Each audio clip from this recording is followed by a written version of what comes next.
Bit of a straight road this morning. Yeah, look at this. What a lovely view that way. We're doing the alternative path, which follows, well, I thought it was a canal, but it says the river, so we'll see. Still on the same road, still going in a straight line. Past some black poppies are nuts. Yeah. This is a plantation of black poplars that we saw yesterday. I'm sure a couple of them. Just had a nice cafe, which was closed when we arrived, but opened while we were there. How cool was that? I thought we'd had a late start. Turned out we had an early start. And then as we were there, everybody else started turning up. And we've got a beautiful little stream next to us here, which is really clean. Surprisingly fast flowing, which I can't figure out because it's flat. But you can't see it at the moment. I'm trying to find a place in between so you could see that it's just beautifully, gently flowing streams. We can hear it talking to us as we're walking along, giving us lovely shade. I thought it was going to be the canal. I see some fish down there as well. I thought it was going to be the canal we were walking along, but it's just great. And it's just the bit that I find weird is it's like everything's flat, and so why is it flowing faster than you'd expect it to be? You'd think it'd be like Somerset levels. Still, good news for us. Just talking to a guy from Denmark. That was nice. He was saying in some parts of the world, I don't know how we got onto it, but somehow we got onto the penal system. Now that's broken. But some parts of the world, as your rehabilitation rather than your punishment, I guess, rather than going to prison, you can walk the Camino. I don't think it's this particular one. I quite like that idea. It's lots of time of reflection, lots of time to meet other people. Oh, there we go. We're doing the river route, so we have to walk a kilometre more, and they're doing the road walk. They have to walk along a busy road, but they did get a nice cafe in there. We actually got a nice cafe in ours, so that was kind of cool. Somebody posted up a thing last night on one of the Camino groups I follow at what people get from walking the Camino, and it was fairly uniform. It was sort of like talking about meeting lots of lovely people and so the personal relationships people form on the Camino. I guess we've all got similar kind of interests and the peace of walking the Camino, the physical challenge. I think it's quite a good metaphor for life, isn't it? You know, it's small steps. You know, each day we do 20k thereabouts, and we're walking 850, something like that. We're doing a bit further than all the signs say, because we're going Finisterre and Muxia if the legs, heart and soul last out. I think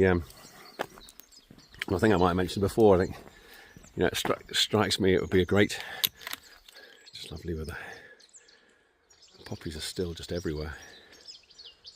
You can see the pilgrims walking along the road, which is nice. Still quite early. It's I think it's only just gone 9:30 maybe. The sun's starting to get some bite into it. Definitely want to get in before lunchtime. Gosh, I was talking to somebody that got in they did a big stage and got in at 5:30, so they had to walk through the searing heat of the day. Not to be recommended. Yeah, so a good metaphor for life. You know, little steps achieve big things. But the fact that actually, when it comes down to it, you know, it's pretty rare to find people that aren't actually lovely. It doesn't matter where they are in the world. So you think it's kind of crazy, doesn't it? All these wars around the world and people fighting for different borders. Not that I'm not going through that in my own way with my brothers. But that's, you know, we live on this incredible planet. I think it was Stephen Fry. It was having a direct dig at Elon Musk So, you know, it's all very well wanting to go into space, but actually, you know, even if we get to Mars, do you really want to live on Mars? It's that strange one, isn't it? Because you got that famous scientist, gosh, what's his name? I had to go and Google it, I forgot. Stephen Hawking, there we go. And he was saying that, you know, the only way we can ensure the continued existence of mankind is we have to inhabit multiple other planets in space, which I don't disagree with, but we've not found anything that matches the wonder and beauty of our planet Earth. There was another one I was watching with Professor Brian Cox, and he was talking about moving the dirty industry into space, because he was saying actually the planets that are in our universe have incredible mineral wealth, and so actually do all the dirty industry in space and, you know, preserve our Goldilocks planet Earth. I thought, oh, that's quite an interesting idea. There we go. All stuff for the future, long distance future. We'll see, great, they're looking lovely.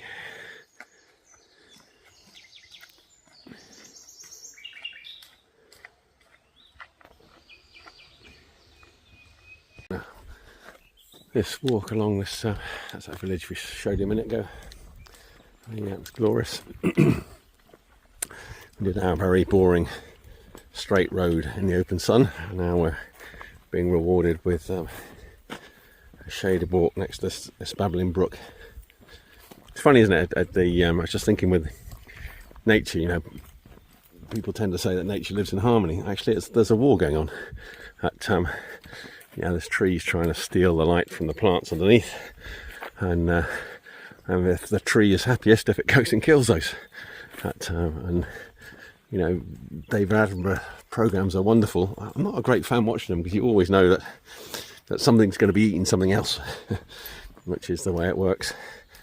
One of my colleagues at school, his degree is in science, and he studied the soil a lot, and he said it's just a war zone. Everything's trying to eat everything else. Another friend of mine went on an expedition into tropical jungle to find a plane that went down, and he said, you're just a blob of protein, and absolutely everything wants to eat you, even the trees. And when he came back home again, he found he got some flesh-eating ant underneath his skin. He had to go and see the tropical medicine specialist up in London to get rid of that one. Oh, a bit of rosemary. Just beautiful scent, isn't it?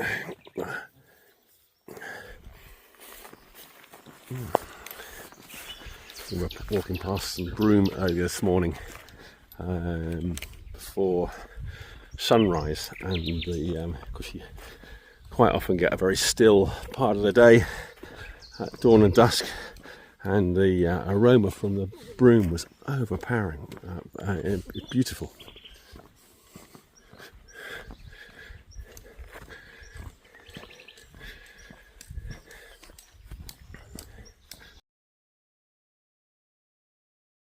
Good swimming spot. Yeah.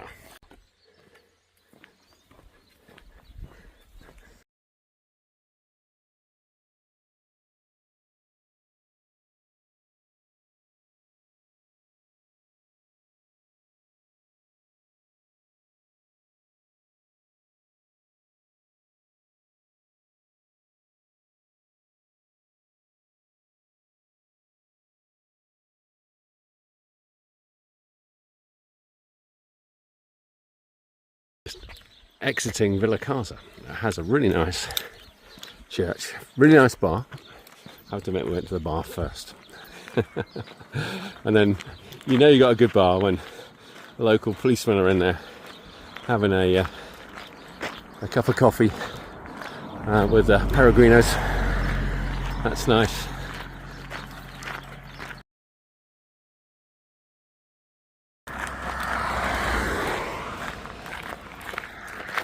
It's 20 to 12. It's a wee bit on the hot side. We've got about 5k to go, so I'll probably do that in about an hour. And Yeah, it's time to be looking for some shade. Tomorrow we've got an 18k section out in the cafes and bits and pieces, so I think we might do a really early start. Maybe get out at 5 o'clock, something like that. We'll see how I get on. What I found. Alright. It's the town for the night. An American tourist trying to put me off. It says there's leeches in here, which there might well be. I'll tell you about it later. After we've gone for a swim. This looks way too gorgeous to pass up on. Tends to be bridges and meanders. It's deep, eh? Look at that. It's great. Wonderful swimming. I think this one's talking to me. Right, off we go. This is a great swim spot. The water's just pleasantly cold. You can swim up here on the eddies and catch the current back. It's heavy. Whoops. Not watch where I'm going.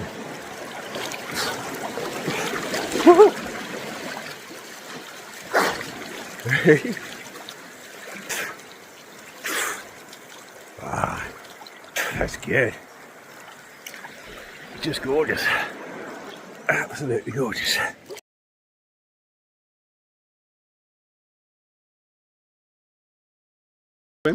Been drying off here, and it's actually too hot to stand in the sun, but in the shade it's just beautiful. And as of yet, no leeches, so that's kind of cool. And the water temperature is just perfect. It's sort of sharp, but not bitterly cold, just enough to be super refreshing. What a little gem of a place this is.